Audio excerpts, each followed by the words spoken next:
오늘 조선일보 사설은 대통령 말 실수만 기다리는 야당, 불필요한 구설수 만드는 대통령입니다. 윤석열 대통령이 미국을 국빈 방문 중인데도 민주당은 나라 외교는 제쳐두고 대통령 말 실수만을 찾고 기다리고 있습니다. 민주당의 그 열망이 얼마나 큰지 보여준 황당한 일이 넷플릭스 한국 투자와 관련한 해프닝이 벌어졌습니다. 윤 대통령이 넷플릭스 CEO를 만난 자리에서 넷플릭스가 25억 달러를 한국 콘텐츠에 투자하겠다는 발표가 나왔습니다.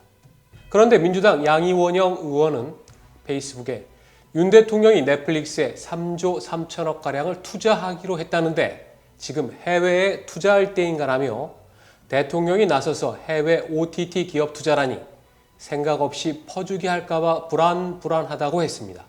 꼬투리라도 잡으려고 눈에 불을 켜고 있다가 헛것을 본 것입니다.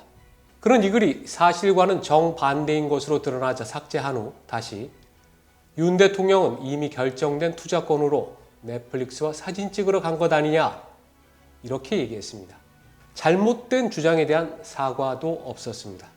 같은 당의 김민석 정책위 의장은 미국이 삼성전자, 하이닉스의 유사시 대중 반도체 수출 금지를 요구했다는 보도에 대해 집안에서 큰소리치고 밖에서는 맥 못 쓰면 가장 아니고 폭력 남편이라고 했습니다. 이 문제는 아직 결정되지 않았을 뿐만 아니라 정식으로 논의되지도 않은 상태입니다.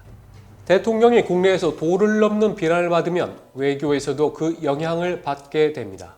최대 동맹국인 미국에 국빈으로 방문할 때만큼은 야당도 자제해야 합니다. 선진국 야당들은 모두 이렇게 합니다. 지금 윤 대통령은 민주당으로부터 외교 문제에서 어떠한 협조도 기대할 수 없는 상황입니다. 그렇다면 외교 언어에 대해 숙고해 볼 필요가 있습니다. 외교 언어가 때로는 모호하거나 원론적인 것은 상대국과 국제사회는 물론 국민을 만족시켜야 하는 중간 지대에 있어야 하기 때문입니다. 이는 서로 상충하는 경우가 많습니다. 성공한 정상들은 절제된 언어를 이용해 불필요한 논란을 피해왔습니다. 대통령에게 중요한 것은 무슨 말을 하느냐보다 국민과 상대 국가가 어떻게 받아들이느냐라는 것을 상기할 필요가 있습니다. 그런 점에서 윤 대통령이 워싱턴 포스트 인터뷰에서 100년 전 일을 가지고 일본에 무조건 무릎 꿇으라고 하는 것은 받아들일 수 없다고 말한 것은 문제 소지가 큽니다. 한국에는 윤 대통령 생각과 같은 사람도 많겠지만 아닌 사람도 그만큼 많습니다. 특히 받아들일 수 없다는 것은 한국 대통령이 할 표현은 아닙니다.